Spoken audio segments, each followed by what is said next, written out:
Oh, come on, man. In their tongue. Overking. Dragonborn.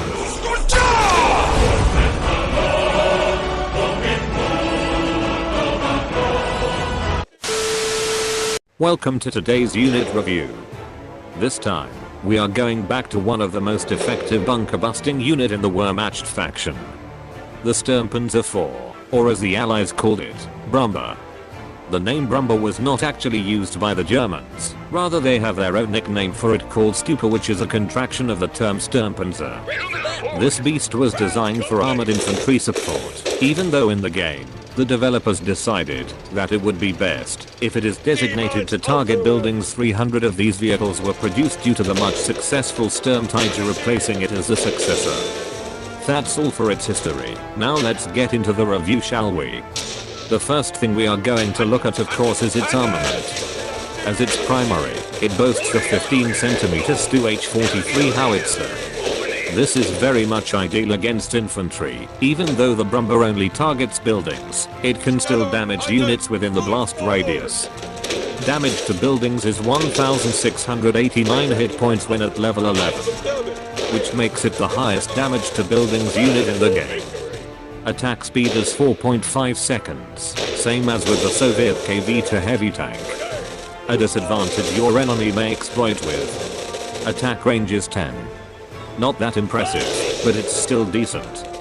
Hit radius is extra large, which is impressive as units within the radius might get damaged by it, even when we don't know how much damage it deals with. There is another armament for the Brummbar, but it can only be unlocked with a passive effect. This secondary armament is rather the MG34. This provides extra firepower and defense for your Brummbar against infantry and buildings.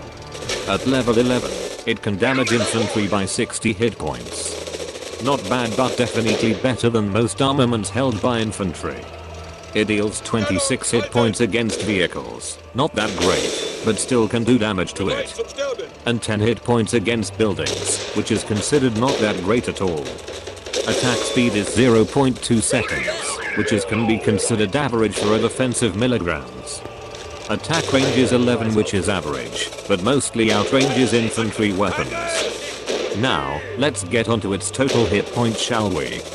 At level 11, its total hit points is 7,784. This beast has similar hit points to an average heavy tank, even though it is designated for infantry support and demolishing buildings. You may also equip it with extra shielding.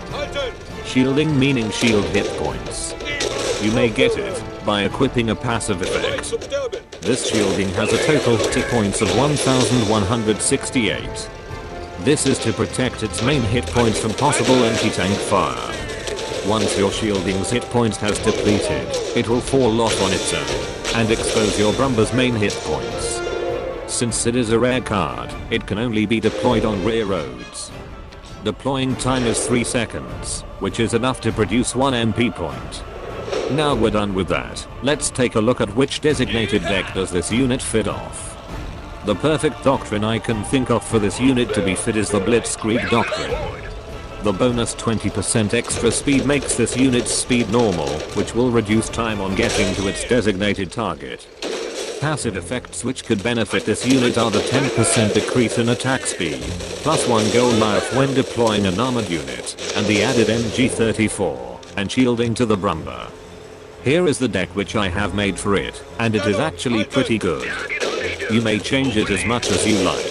I have no problems with it, but it's up to you to decide which is the best. Here are the passive effects displayed on your screen. You may copy and change it depending on what you prefer. Here is the active skills. The Knight's Cross are excellent at destroying infantry and are pretty good at supporting tanks too. Use them when needed for support or defense. Point tactical maneuver is the best part, which I will be explaining in a separate video. You may change these active skills whenever you like it or not. But either way, it's up to you to decide. Now for some advice. Now I tell you, this unit is good early game as it can only target buildings. This will trigger the enemy on deploying anti-tank units which are able to take it down. Once it has been eliminated, the enemy has the MP to make a counter-attack against you. So, once you deployed your Brummbar, leave it alone. If the enemy doesn't respond with anything, then you may able to provide fire support by deploying units. Now with the shielding, your Brummbar may take a while to be destroyed eventually. And with the MG34, it will help you do some damage against enemy units or buildings. That's it for today's unit review. Thank you for watching, and I will see you in the next video. See you soon. Make sure to like the video, leave a comment, and subscribe to the channel.